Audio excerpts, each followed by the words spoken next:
Conte de fées en français. Le conte du coupeur de bambou. Il était une fois un coupeur de bambou qui vivait avec sa femme dans une vieille hutte. Tous les matins, il alla à la forêt pour couper des bambous et les ramener à la maison. Lui et sa femme fabriquaient alors différents objets avec ces bambous et les vendaient sur le marché. C'était un couple de pauvres gens sans enfants. Mais pourtant, ils étaient heureux ensemble. Un jour, alors qu'il coupait des bambous dans la forêt, il remarqua un bambou étrange au milieu des autres. Le bambou brillait aussi fort que la pleine lune. Le coupeur de bambou était très curieux. Avec prudence, il fit une petite entaille dans le bambou pour essayer de l'ouvrir. Et quand il ouvrit, il ne put en croire ses yeux. Ah! Oh! Hein? C'est une petite fille.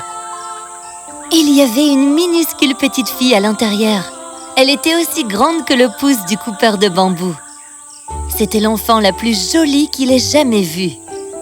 Il décida immédiatement de l'emmener chez lui pour sa femme. Il sortit délicatement la petite fille dans la paume de ses mains et marcha prudemment vers sa maison. Il fallait faire attention de ne pas l'écraser. Vite, ma chérie! Viens voir ici ce que je te ramène.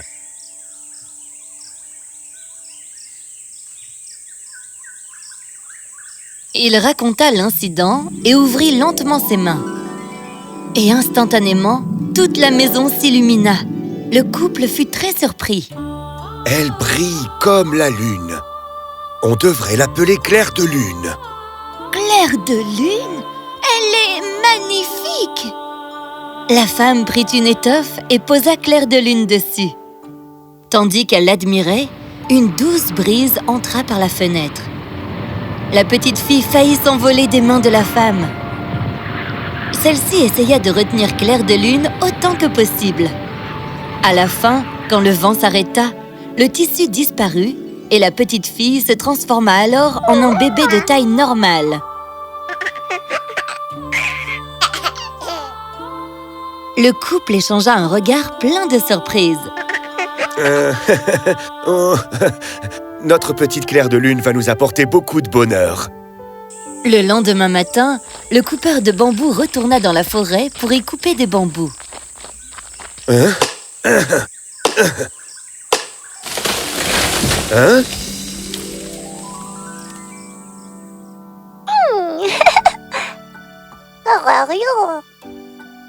Tout à coup, le coupeur de bambou et sa femme comprirent ce qu'il se passait. C'était leur petite Clair de lune qui avait apporté la chance avec elle. À partir de ce moment, le coupeur de bambou revint chaque jour à la maison avec une pépite d'or. Ils finirent par devenir riches. Ils offrirent à Clair de lune de la bonne nourriture et de beaux vêtements faits de soie. Les mois passèrent et Clair de lune grandissait plus vite que jamais. Très rapidement, Clair de lune devint une très belle jeune femme. Ses cheveux semblaient faits d'un fil de soie encore plus cher que celui des robes qu'elle portait. Ses yeux brillaient comme des étoiles. Sa voix était aussi douce qu'une plume. Et son sourire était encore plus brillant que la lune elle-même. Elle était de toute évidence la plus belle jeune femme de la terre. Mais le coupeur de bambou avait de quoi s'inquiéter un peu. Les villageois venaient de commencer à lui poser des questions à propos de la jolie jeune fille dans leur maison. Une nuit, quand Clair de lune s'endormit, le coupeur de bambou alla parler à sa femme. Je suis inquiet. J'ai dit à tout le monde qu'on l'avait trouvée seule dans la forêt et qu'on l'avait ramenée à la maison pour prendre soin d'elle. Mais elle a grandi maintenant et il parle tout bas de son incroyable beauté. Je sais, on ne pourra pas la garder à la maison pour toujours. Le lendemain, le coupeur de bambou alla parler à sa fille de mariage. Il lui expliqua que beaucoup de beaux partis avaient demandé sa main. « Non, papa, je ne peux pas vivre sans toi. Pourquoi veux-tu m'envoyer loin, dis-moi ?» Oh, ma chère enfant, je ne peux pas vivre sans toi non plus. Mais je ne peux pas te garder à la maison pour toujours. Je t'aime, mais l'amour nous enseigne de ne pas être égoïste. Je dois te laisser partir vivre ta vie. Je ne te forcerai jamais à épouser quelqu'un contre ta volonté, mais accepte au moins de rencontrer tes soupirants, d'accord? Clair de Lune aimait son père tendrement et ne pouvait pas lui dire non. Le lendemain, 5 jeunes prétendants rendirent visite à Clair de Lune. Ils ne pouvaient détacher leurs yeux d'elle. Clair de Lune les regarda sans un sourire sur son visage et leur parla sans aucune note d'excitation dans la voix. « Je vais vous demander à tous de me ramener différentes choses provenant d'endroits différents. Je n'épouserai que celui qui pourra me ramener exactement ce que j'ai demandé. » Je te ramènerai la lune noire si tu me le demandes, mon amour. Tu n'as qu'à demander. Je vais te dire 2 mots. Va-t'en. La jolie jeune fille n'a pas besoin de ta petite lune. Moi, je lui apporterai toutes les étoiles du ciel si c'est son souhait. Ne les écoute pas, ma princesse. Je te ramènerai la perle la plus brillante de tout l'océan. Je ne veux ni lune, ni étoile, ni perle de l'océan non plus. Mais je veux exactement ce que je vais demander à chacun de vous. Elle demanda alors au premier prétendant de lui ramener un bol en pierre d'un certain moine en Inde. Et le bol doit briller encore plus que moi, d'accord? Au deuxième prétendant, elle demanda une branche prise sur le seul arbre qui pousse sur la plus haute montagne de la région de la mer de l'Est. Ses racines étaient faites d'argent et son tronc était en or. Ses branches portaient des bijoux en guise de fruits. Et je veux avoir la vraie branche de cet arbre. Ne me manque pas de respect en m'en rapportant une fausse. Elle demanda au troisième prétendant de lui ramener la robe légendaire du rat de feu de Chine. Au quatrième, elle demanda de lui ramener le bijou aux 7 couleurs qui reposait sur la tête d'un dragon. Et enfin... Trouve l'hirondelle qui a un coquillage dans son estomac et rapporte-moi ce coquillage. Merci à tous d'être venus. Mais qu'on voulez-vous que je fasse? Moi, jamais j'arriverai à trouver ça, c'est impossible. Qu'est-ce qu'elle vous a demandé? Elle est tombée trop folle. Mais enfin, quand même. C'est pas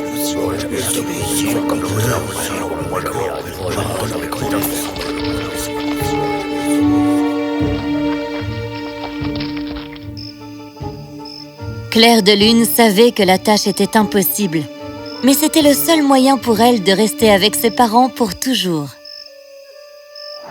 Les semaines passèrent, mais les prétendants ne revinrent jamais. Le coupeur de bambou raconta à sa femme comment le deuxième prétendant a été pris dans un orage sur la mer de l'Est et a dû revenir sans la branche. Le troisième prétendant a tenté de trouver le rat de feu, mais à la place, il est tombé sur des oies qui l'ont mordu de toutes parts. Le quatrième essaya de trouver le dragon, mais quand on lui demanda d'entrer dans la forêt obscure, il y renonça. Quant au cinquième, il essaya d'attraper l'hirondelle, mais se fit mordre en retour. Le seul prétendant qui revint fut celui à qui on avait demandé de ramener un bol en pierre d'un certain moine d'Inde. Il ramena un bol étincelant, mais il ne brillait pas plus que Clair de Lune elle-même. N'y a-t-il donc personne dans ce pays qui soit capable d'épouser notre fille?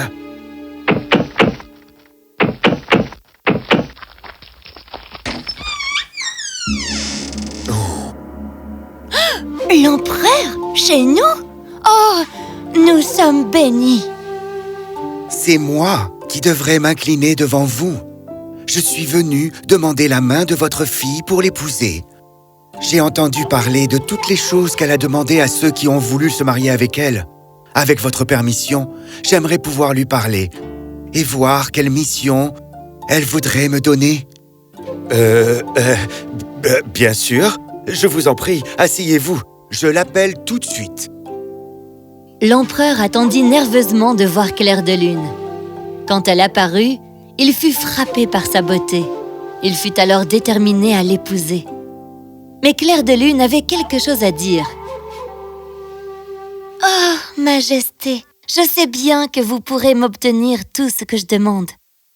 Le bijou du dragon, la robe du rat de feu, la branche sur le tronc d'or. Ce sont des défis qui sont facilement à votre portée. Alors, je vous demanderai une seule chose, monsieur. C'est de respecter mon souhait de ne pas vous épouser et de ne jamais me demander pourquoi. Tu as raison. Je pourrais t'offrir tout ce que tu désires. Et si c'est donc ce que tu demandes, alors tes désirs sont des ordres.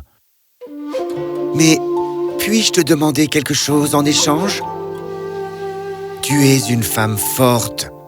Pourrais-je avoir l'honneur d'être ton amie? L'empereur et Clair de Lune devinrent amis et se parlèrent souvent. Le coupeur de bambou n'accepta plus aucun prétendant.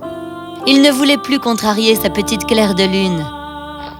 Une nuit, il entra dans sa chambre et il la vit assise devant sa fenêtre. Elle fixait la lune, des larmes plein les yeux. Clair de Lune, pourquoi pleures-tu? Eh bien, parce que je fais le même rêve chaque nuit, papa. Je ne te l'ai jamais dit car je ne voulais pas t'inquiéter, c'est tout. Quel rêve! Je rêve que je me fais enlever et envoyer sur la Lune par les habitants de la Lune. Et la nuit dernière, une petite voix m'a dit que ça y est, le jour était venu. Le 15 de ce mois, ils vont venir me prendre, papa. Je ne veux pas vous quitter. Le coupeur de bambou regarda la Lune. Pour la première fois depuis longtemps, il réalisa à quel point la Lune était terne. Comme si quelqu'un avait volé sa lumière. Il était inquiet pour sa fille. Il envoya immédiatement un message à l'empereur et demanda son aide. L'empereur jura de ne jamais laisser quiconque enlever sa Clair de Lune.